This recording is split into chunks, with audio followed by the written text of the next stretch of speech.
Morning mga idol. So, it's a quick video lang. Okay, so sasagutin ko lang yung tanong kung ano ba yung petrodollar. So, petrodollar mga idol, petro meaning oil. Okay, so dollar naman meaning US dollar or US currency. Kaya tinawag siyang petrodollar kasi US dollar yung ginagamit.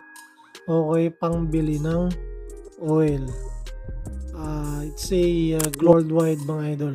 So let's say for example Canada or Japan or kahit anong country, if they want to buy oil, kailangan nilang bumili ng US currency kasi yun yung pangbayad nila. Okay, yun yung gagamitin nila pangbili ng oil. So another example, let's say ang Japan bibili ng oil sa Middle East, o let's say sa Iran, kailangan nila bumili ng US currency kasi yun yung gagamitin nila pangbayad. So more likely, most of country kailangan ng US currency kasi yun yung gagamitin nila pangbayad para pangbili ng oil.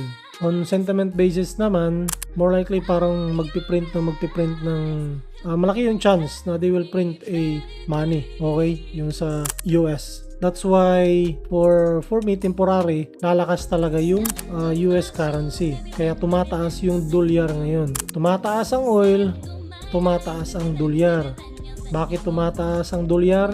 Kasi yung demand, yun yung ginagamit pang bili ng oil sa iba't ibang country. Kaya tinawag siyang petrodollar.